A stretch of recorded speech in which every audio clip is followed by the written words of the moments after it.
Chaque année, en France, environ 100 000 chiens et chats sont abandonnés. L'été reste la période où les abandons sont les plus nombreux. L'abandon peut être en raison d'une cause, d'un décès d'une personne, et personne de la famille n'a pas la possibilité de récupérer l'animal, que ce soit un chien ou un chat. Vous avez aussi les gens qui en fait n'ont pas les moyens de pouvoir faire appel à un éducateur pour trouver des solutions aux problèmes qu'ils peuvent rencontrer avec l'animal. Vous avez aussi le fait que quand les gens des fois travaillent, n'ont pas assez de temps à consacrer à l'animal, l'animal va s'ennuyer et va faire des bêtises, et donc des fois c'est pas facile pour eux de gérer et ils ne voient pas comment changer la chose, donc ensuite des fois ils ont recours à l'abandon auprès des refuges.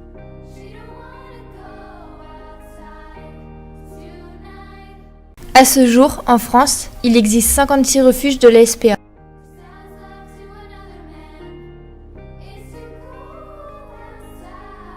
Alors dans le refuge, nous avons une cinquantaine de box pour les chiens. Bon, des fois, ça ne peut pas doubler, mais on peut dire qu'on va monter jusqu'à 60 à 70 chiens quand ce sont des petits et qu'on peut les mettre à 2 par box.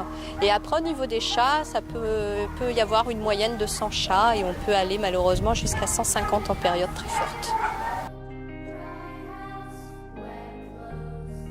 Au niveau des abandons, nous avons une moyenne à peu près de 300 chats et 180 chiens, en sachant que la moitié vient à peu près d'une sortie de fourrière, ce qui veut dire que ce sont des animaux qui n'ont pas retrouvé leur propriétaire d'origine, et le temps de fourrière étant fini, ils sont proposés ensuite à l'adoption pour retrouver de nouveaux. 2 tiers des chiens et des chats recueillis par le refuge seront adoptés. Alors, le comportement des animaux abandonnés quand ils arrivent chez nous, si on les trouve dans les cages qui sont là-bas, ils auront toujours un comportement de méfiance. Donc notre premier but, c'est leur parler, pour les rassurer. Il y en aura qui vont tout de suite se calmer parce qu'ils sont sociabilisés avec l'humain, ils ne sentent pas de danger. Et il y en aura qui vont aboyer ou qui vont grogner parce qu'ils ont peur, qui se méfient ou qui sont dominants. Donc c'est à nous d'y aller doucement et puis de leur donner des friandises, de quelque chose pour pouvoir les calmer. Pour les chats, il n'y a pas d'activité spéciale. On est obligé évidemment de les laisser dans les chatteries, on va les câliner pour tout ça, mais il n'y a pas d'activité spéciale. Pour les chiens, par contre, le matin, on peut les sortir, une fois qu'ils ont mangé, on peut les sortir par groupe ou seuls s'ils sont dominants, ou par groupe pour pouvoir qu'ils puissent courir dans la SPA, et ça nous permet aussi de comprendre leur comportement, de connaître leurs réactions vis-à-vis des autres chiens et vis-à-vis même de nous. L'après-midi, c'est plutôt les bénévoles qui viennent les sortir en laisse pour leur apprendre à marcher en laisse, parce que la plupart des chiens n'ont pas eu cette éducation, et aussi pour les sociabiliser.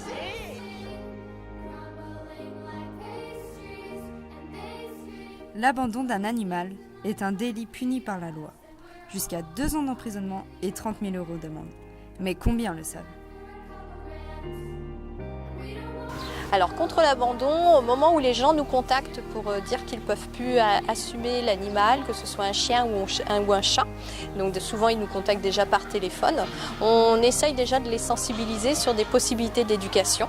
Ce qui veut dire qu'un chien qui va fuguer, on va leur dire qu'il existe des colliers anti-fugue, que des fois il suffit de rehausser une clôture, du moins on va essayer d'étudier un petit peu avec eux si une solution peut être trouvée. Après, si c'est par rapport à un souci d'aboiement, on leur parlera du collier anti-aboiement, du fait de laisser moins longtemps l'animal tout seul, de réétudier un petit peu le mode de vie de l'animal. Si c'est par rapport à un chat qui n'est pas propre, qui a des problèmes de propreté, mais qu'en fait il reste que dedans alors que son caractère serait sûrement de pouvoir avoir envie d'aller dehors, on verra avec eux s'il y a la possibilité que le chat puisse sortir.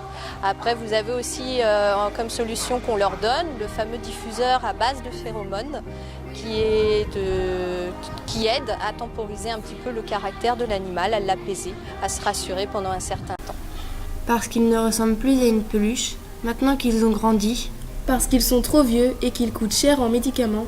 Ils ont été abandonnés. Et la SPA est devenue leur nouveau foyer.